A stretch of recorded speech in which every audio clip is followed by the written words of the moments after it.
弟兄姊妹，感謝主，今晚嚟到民數記嘅第7章，從呢章經文要同大家分享嘅題目係會幕建成行奉獻之禮。我哋先睇1至9節，主要講嘅係膏抹會幕並奉獻所需用的牛和車。請我哋先留意第1節，主要講膏抹帳幕及其中的器具和壇。我哋一同開聲讀第1節。摩西立完了帳幕，就把帳幕用膏抹了，使它成聖，又把其中的器具和壇，並壇上的器具都抹了，使它成聖。喺呢節經文裏面，我哋就能夠睇到，當耶和華嘅帳幕建起之後，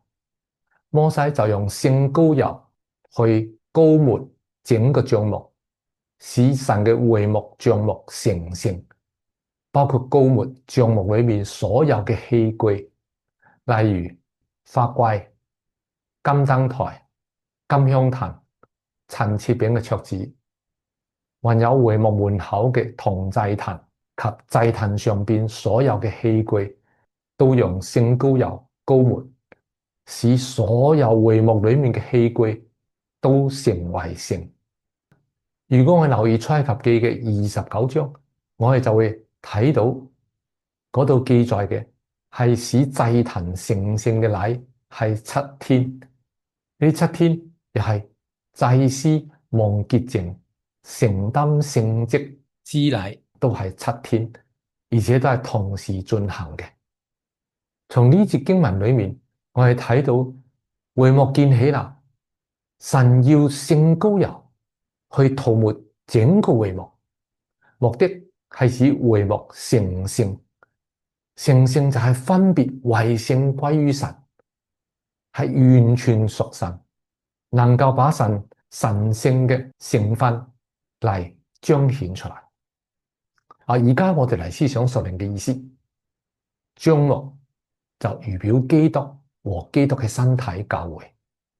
聖膏油就表徵聖靈。所以教會唔係一個外表嘅宗教組織，教會係所有因信耶穌基督得着聖靈重生嘅神嘅兒女，大家都領受聖靈，聚集喺主嘅名裏，呢個就成為基督嘅身體教會。今日我哋能夠稱為聖徒，唔係因為我有特別好嘅行為，點樣去修行、去修煉、去達到俾人豐盛，好似天主教嘅做法，唔係。我哋能夠成聖，係因為信耶穌，主嘅寶血洗淨我哋一切罪，然後神嘅聖靈住喺我裏面，我哋就成為聖啦。所以聖經話我哋已經洗淨、成聖、稱義了，因為有聖靈住喺我哋裏面，我哋就成為聖徒。但係弟兄姊妹，喺呢度我哋進一步嘅應用，就係我哋信主之後，我哋唔淨係靠到聖靈得生，而係要靠到聖靈行事。當我哋每一次嚟到神家中服侍主，無論係參加擘餅聚會，一同紀念主，一同敬拜讚美我哋嘅主，我哋嘅父神，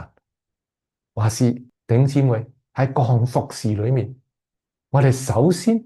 都需要藉著禱告領受聖膏油，就係聖靈嘅膏抹，聖靈嘅充滿，好似整個使徒行傳，你睇到就係聖靈嘅行傳。從使徒們頭一天出去傳道嘅時候，就係藉著同心合意、懇切禱告，聖靈澆灌佢哋，從此佢哋所有嘅服侍、傳福音、造就初信、傳講神嘅道、開展神嘅國度，無論福音開展到邊度，使徒們都係憑着聖靈，倚靠聖靈。甚至使徒行傳經常俾我哋睇到，門徒離開那裏，又被聖靈充滿。弟兄姊妹，如果你今天嘅服侍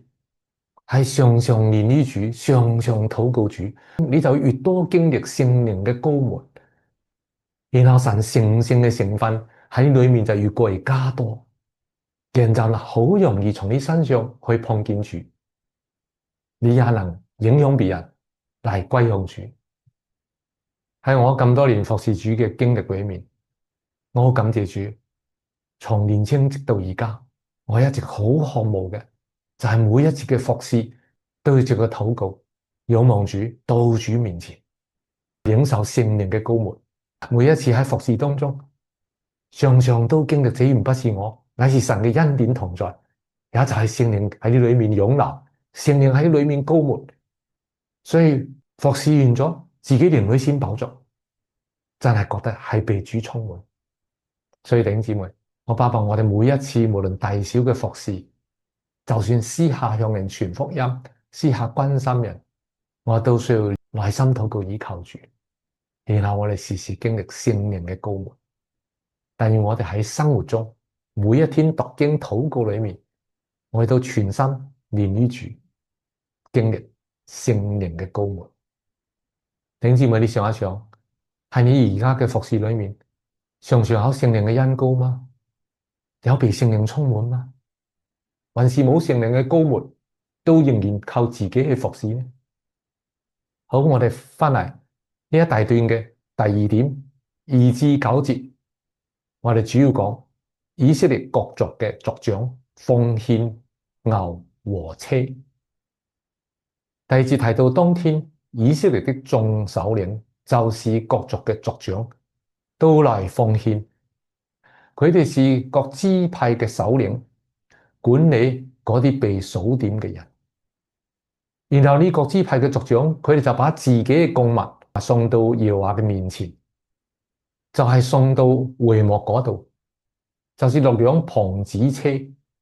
和12隻公牛，2隻公牛一對，附一個軛嚟拉車往前嘅。每兩個首領奉獻1輛車，每首領奉獻1隻牛。佢哋把這些都放到會幕前。喺呢段經文裏面，首先我哋要留意嘅係以色列嘅眾首領，係指各支派嘅首領。請我留意第3節，佢哋把自己嘅供物送到耶和華嘅面前。呢度記載嘅唔係嗰個支派眾人獻出嚟嘅供物，係族長嗰支派嘅首領自己把供物獻到神嘅面前。換句話說，佢哋作為個支派嘅首領，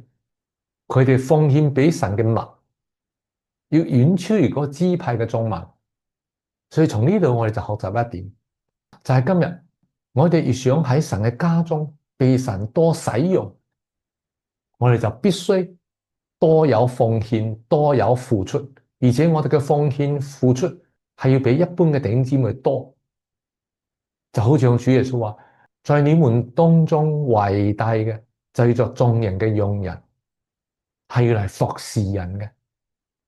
你嘅奉獻，你奉獻出嚟嘅時間、心情、精力，都要比別人多，而且係甘心樂意嘅，不是出於勉強嘅，唔係要做俾人睇嘅，而係出於愛主愛神嘅心。我舉個例子，如果喺肢體相愛小組，你係個家主，你打開自己嘅家，讓弟兄姊妹喺你家中聚會，你所付出嘅就會多過其他弟兄姊妹。你喺個小組裏面做組長嘅，你嘅付出就會多過組員，因為要為佢哋代禱，要關心佢哋。所以弟兄姊妹，你越愛主，你越甘心樂意為主傾倒得越多。好像耶穌話，多給誰嘅就向誰多要。所以古時作為族長嘅，作為支派嘅首領嘅奉獻就必須超越其他人。我哋睇到大衛王，佢為咗建造神嘅殿，佢嘅奉獻完全超越所有嘅人。弟兄姊妹，今日你愛主嗎？你為咗神嘅家有幾多嘅擺上呢？然後我留意第3節嘅下半節，佢哋把呢啲嘅供物係送到耶和華嘅面前。去到第3節嘅最後一句，佢哋把這些都放到會幕前。換句話說，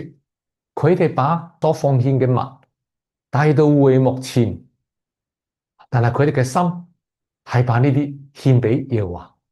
佢哋所作嘅係神嘅面前，所以弟兄姊妹呢點都係同樣提醒我哋。今日我哋周而復始喺神家中嘅服侍，無論你係負責邊一項嘅服侍，我哋唔好落喺因循裏面，好像做喺人嘅面前。我哋要一直好清醒地知道，喺神家中每一個大小嘅服侍，或是我哋私下關心服侍弟兄姊妹，都在神嘅面前。就好像主耶穌話：這些事如果做在我小子中最小一個身上，就是做在我嘅身上嘅。所以但係今日我哋所有服侍啊，無論服侍人，無論事務嘅服侍，我裏面都好清楚，我哋係服侍緊主，要被聖靈膏抹，嚟生命影響生命，榮耀主嘅名。跟住第三節嘅下半節，佢哋所奉獻嘅供物就係6輛篷子車，即係有蓋嘅車輛。呢啲篷子車獻到會幕嗰度，係為咗當神帶領以色列人起行走曠野路上嘅時候，會幕同樣要收拾，然後要運到下一站。而呢個運輸就需要藉着呢6輛車，而12隻嘅公牛，12隻就分為6隊，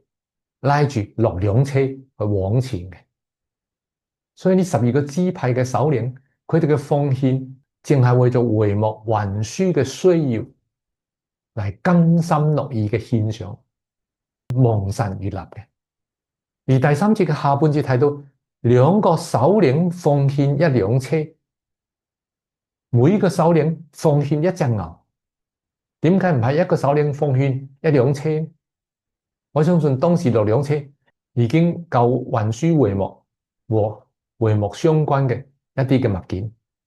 至於約櫃啊等物件呢，係需要抬嘅，係唔可以用車輛運嘅。而點解2個支派先負責奉獻1輛車呢？呢啲車輛唔係當時佢哋喺曠野有嘅。我相信喺佢哋出埃及嘅時候，向埃及人要，埃及人就俾晒佢哋，佢哋就把呢6輛車輛完全奉獻俾神，為咗會幕嘅需要嚟獻上。而公牛喺當時都係好矜貴嘅，佢哋就把最有力拉車嘅公牛，每個支派嘅首領都甘心樂意把自己最貴嘅公牛奉獻出嚟俾神。弟兄姊妹，你睇到如果首領帶頭把最上好嘅奉獻俾神，就能成為榜樣，影響其他神嘅子民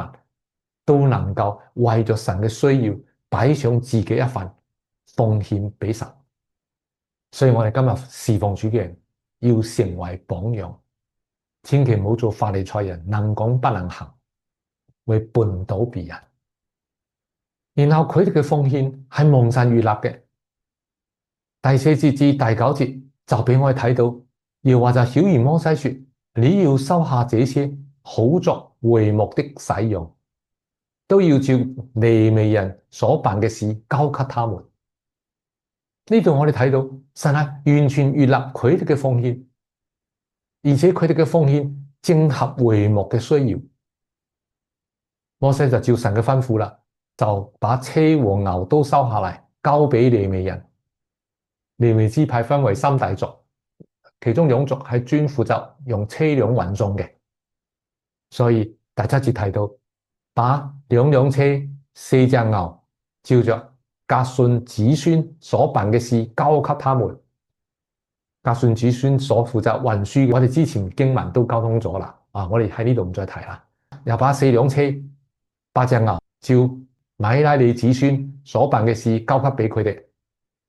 佢哋都在祭司亞倫兒子以他瑪手下。第9節，但車與牛都沒有交給哥哈嘅子孫，因為他們辦的是聖所嘅事，在肩頭上抬聖物。所以簡單講就係6輛車有2輛同埋4隻牛就交給利未支派革順嘅子孫去負責運送佢哋所負責運送嘅嘢。然後另外4輛車、8隻牛就交給米拉利子孫所辦理嘅事，佢哋所負責運送嘅嗰啲比較多嘅嘢，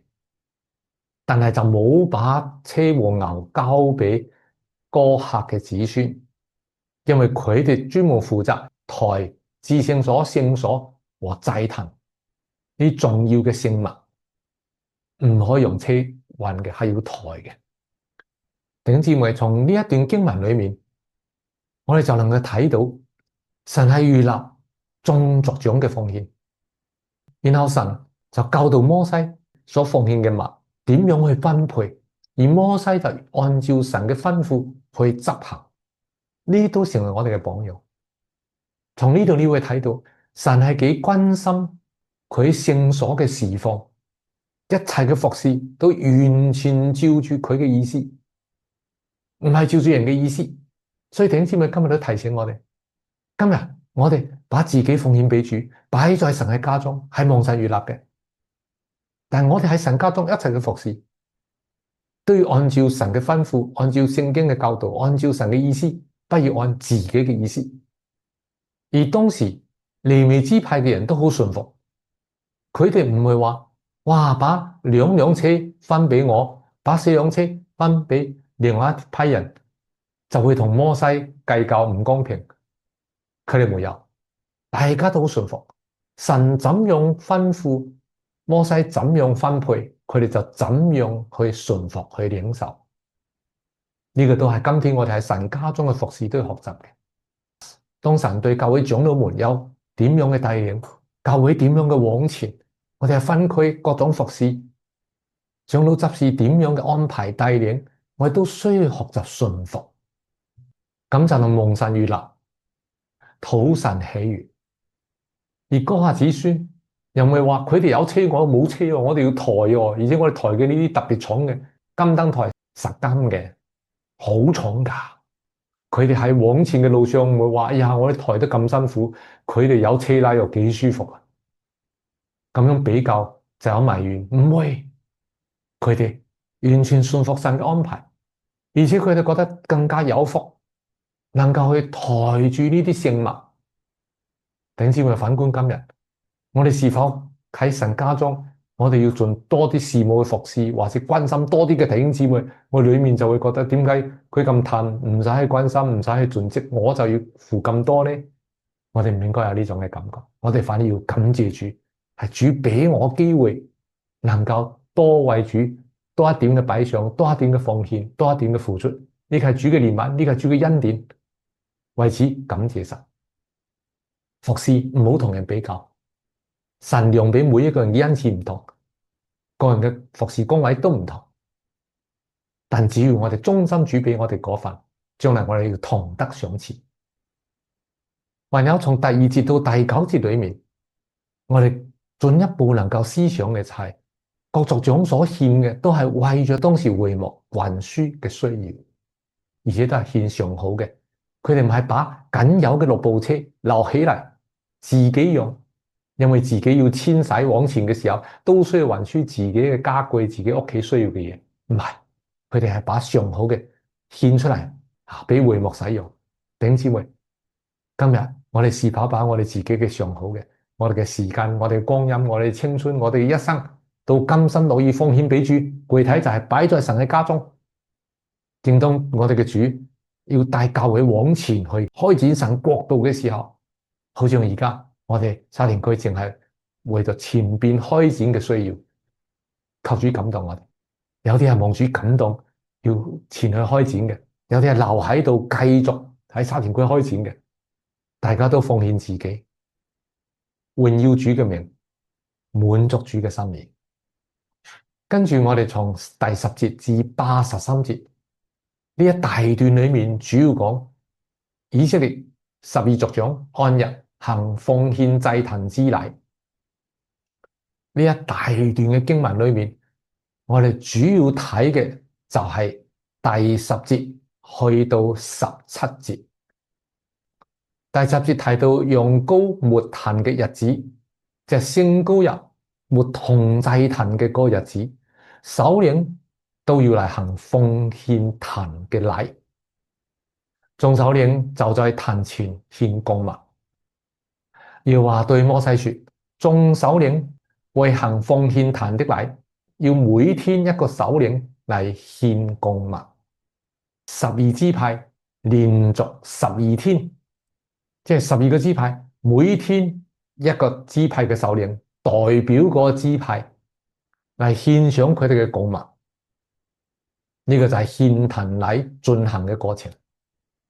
而連續12個支派就12天，都係攞相同嘅嘢嚟奉獻嘅。咁我哋留意12節開始就第一日獻供物嘅是猶大支派亞米拿達的兒子拿順，佢嘅供物係一個銀嘅盤子，重130舍客勒，大約1.5公斤；一個銀碗，重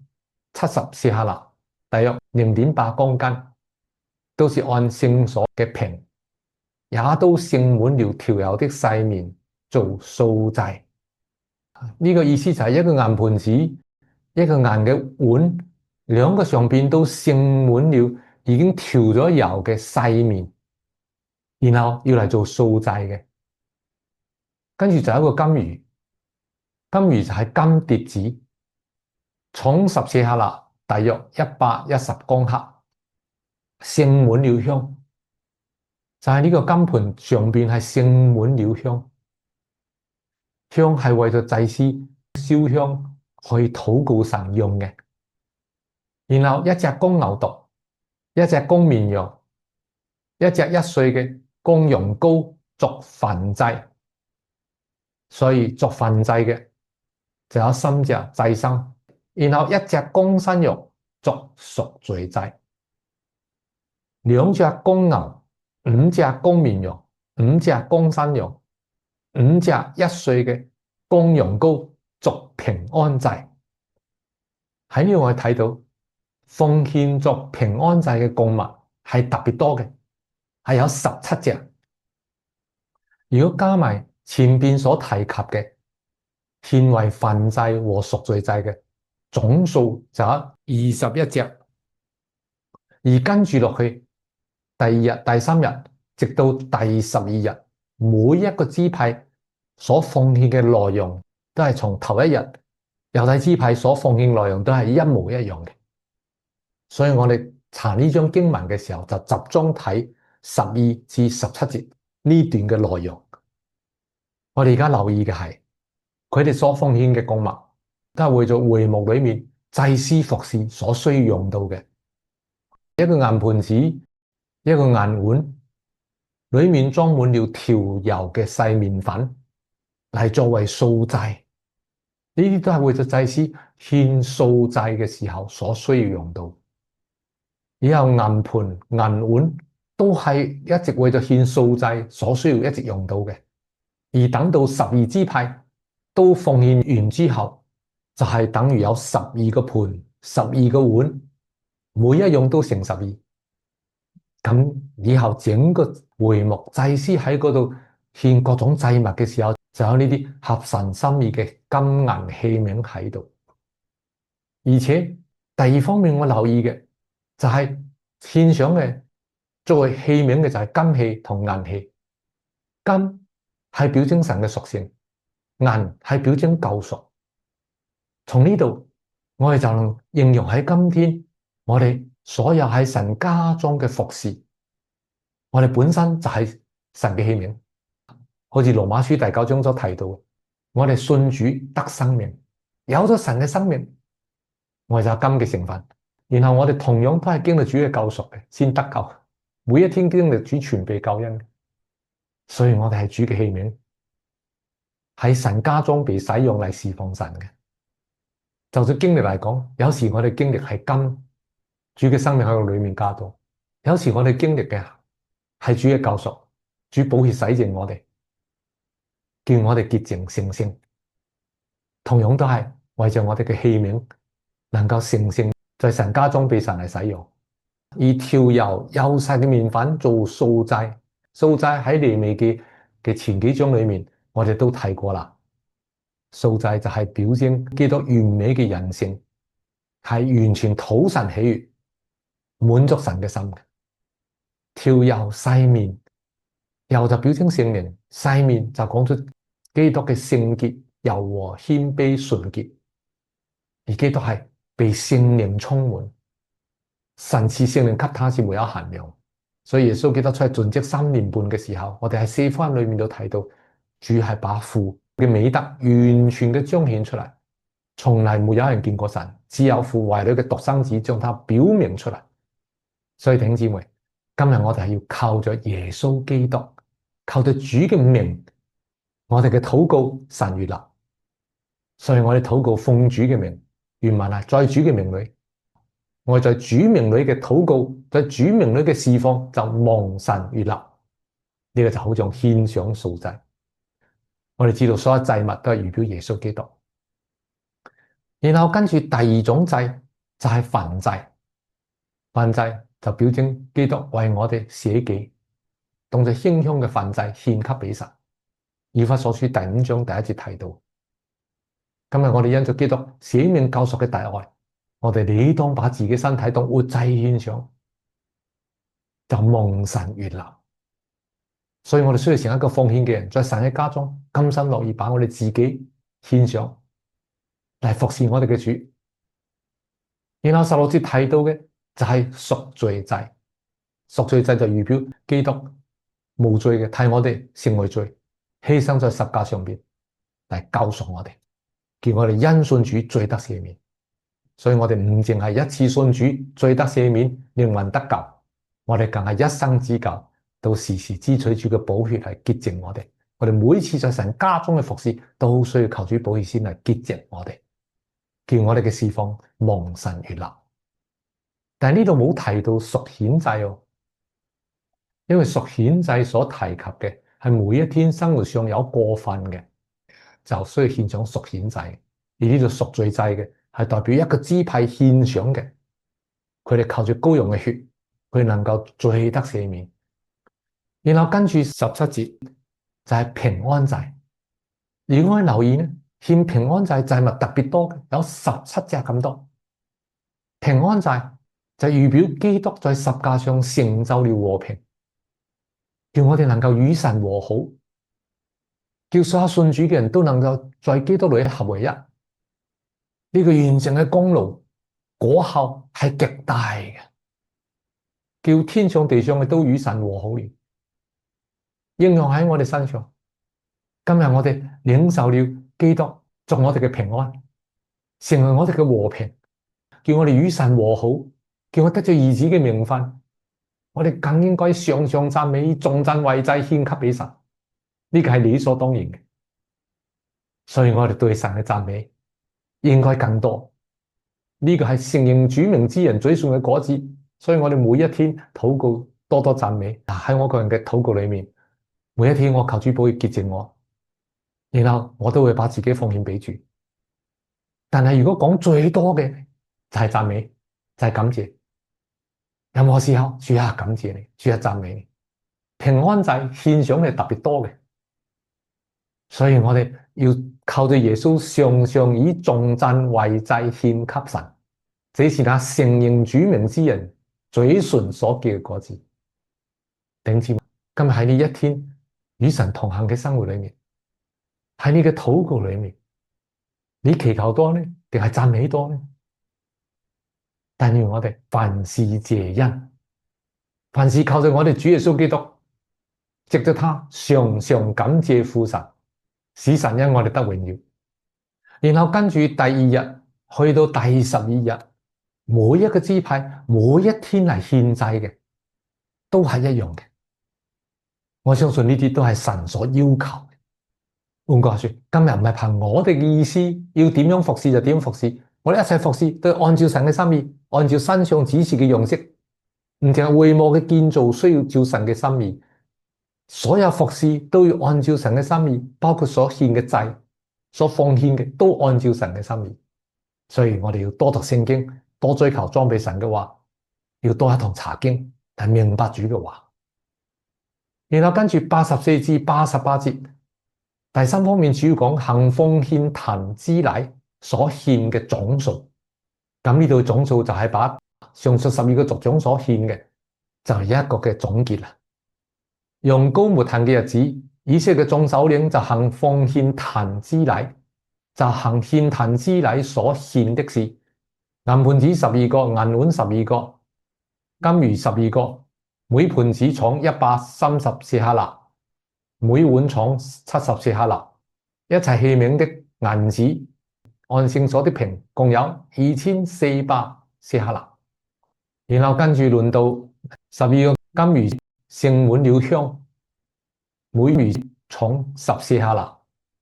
所有金子共有120舍客勒。我哋特別提到每個魚都盛滿了香，香喺舊約時代係為咗祭司點燈燒香為百姓禱告用嘅，而喺靈意上就預表禱告，所以啟示錄第8章就論到這香和眾聖徒禱告一同升到神面前，這香表徵主嘅名。今日我哋一切禱告都係喺主嘅名裏禱告，蒙父悅納。而呢個香同時又表徵眾聖徒嘅禱告，好似詩篇提到，願我嘅禱告如香陳列喺你面前。所以求主叫我哋今日都係一個名副其實嘅祭司，每一天都禱告神。一面嚟講，我哋身體就係聖靈嘅殿，我哋在靈裏，我哋在心靈裏嚟禱告我哋嘅主。每一次嘅禱告係侍奉緊主，為萬人代禱，為教會代禱，為聖徒代禱，為自己需要禱告，都係將馨香燒喺神面前，蒙神悅納。我哋參加教會禱告聚會，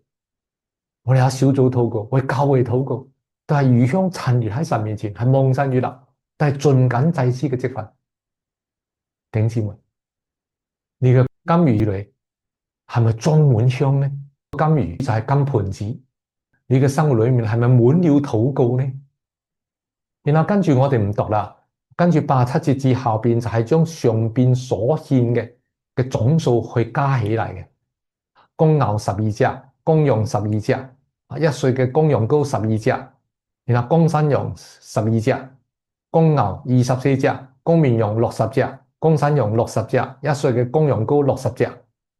呢都係膏抹壇之後行奉獻壇之禮所獻嘅，就聖膏油膏抹之後就要獻啦。應用喺今日，我哋每一次被聖靈感動、被聖靈膏抹、被聖靈充滿，我哋就更多奉獻自己愛情、時間、精力、金錢為主嚟擺上，叫神因我哋得滿足、得榮耀。然後最後89節要講嘅第4點就摩西進會幕聽見神說話。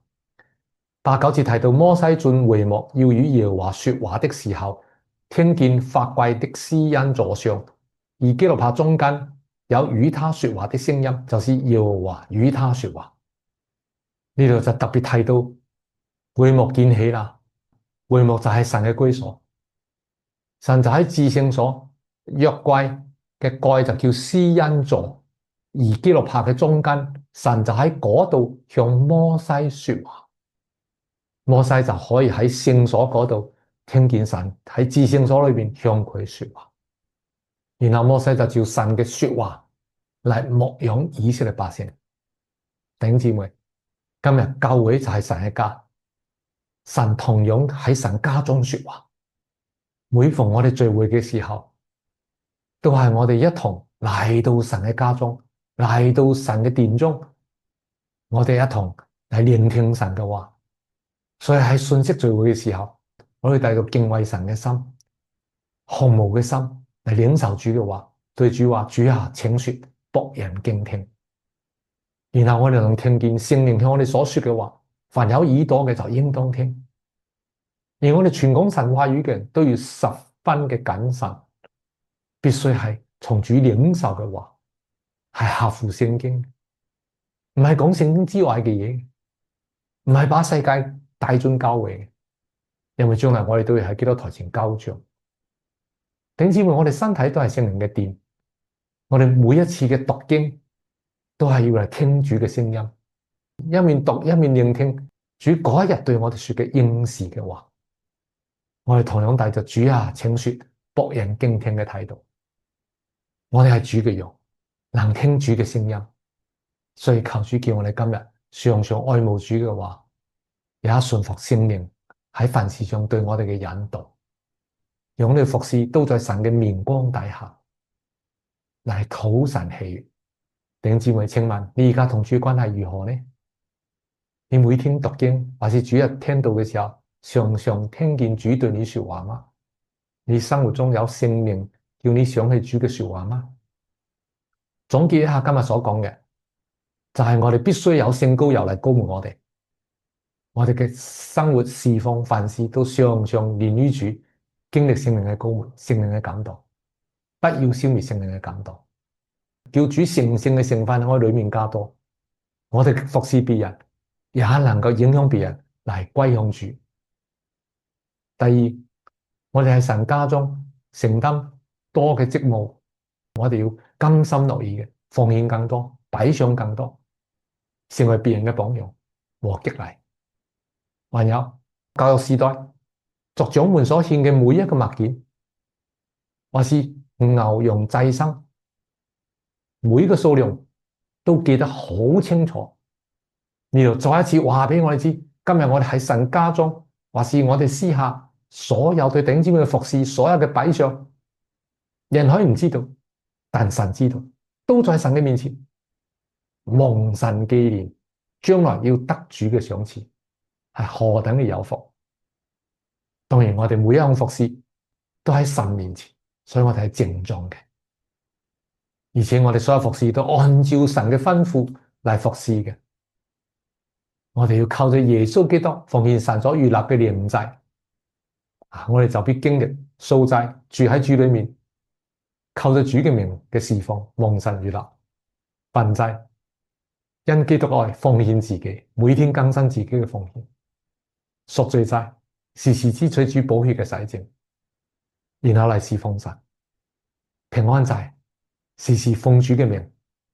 頌讚父神，稱頌主名，結出嘴唇嘅果子，然後我哋每一日